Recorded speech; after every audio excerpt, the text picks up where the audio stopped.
Et allô, aujourd'hui c'est dimanche et dimanche c'est golf. Sauf qu'aujourd'hui c'est dimanche pluvieux donc ça sera pas golf. Ça sera plutôt simulateur de golf à la maison.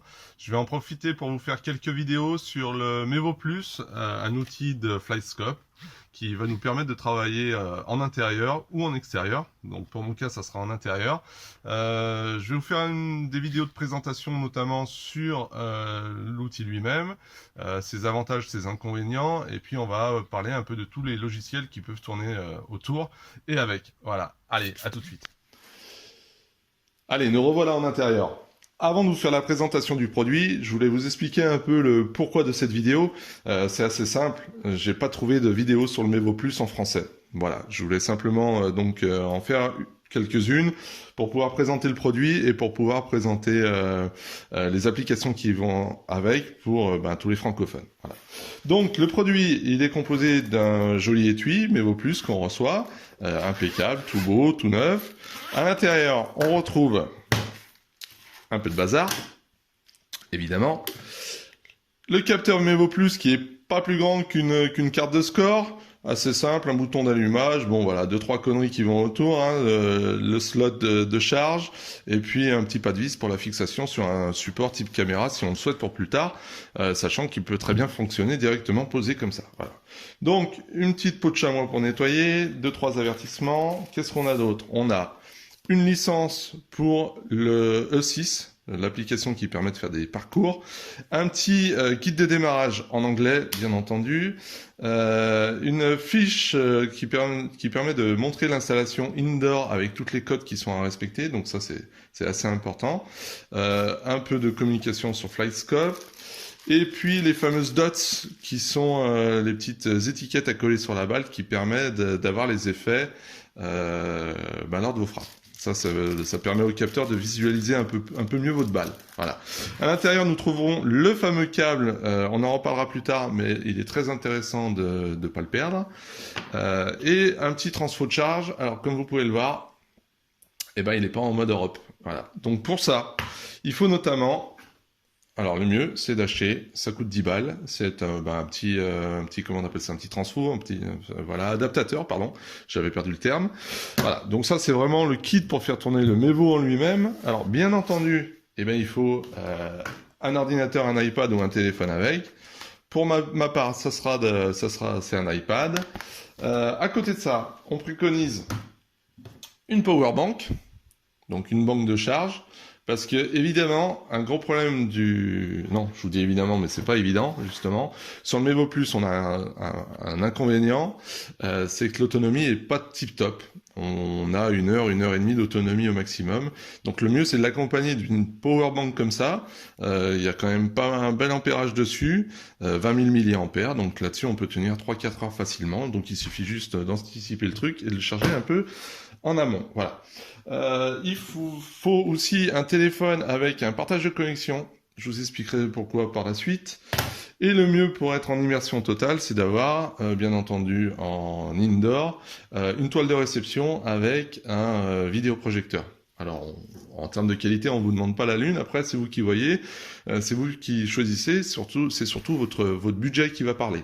On peut partir d'installation qui va vous coûter entre le vidéoprojecteur et l'écran de réception. On peut parler sur 500 euros au bas mot. Ça peut monter jusqu'à 3, 4, 5 000 si vous voulez une installation tip top. Voilà.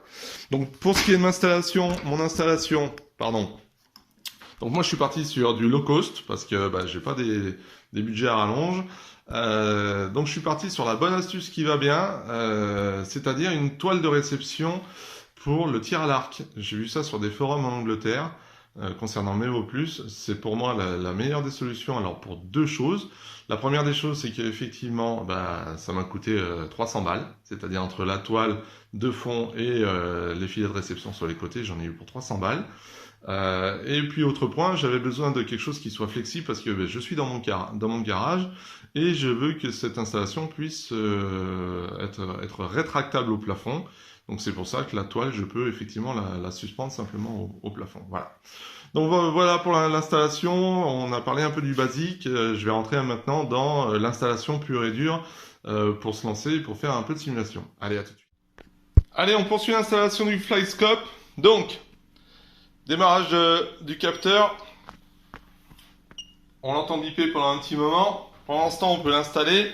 Donc en termes d'installation, on a quelques distances à respecter. C'est-à-dire, on va le positionner à une distance de 2,40 m par rapport à la balle. Et la balle doit se trouver à une distance de 2,40 m par rapport à l'écran de réception. Donc si on n'a pas ces 4,80 m, c'est compliqué de faire tourner le FlyScope correctement. Voilà. Donc, le FlyScope est sur le point.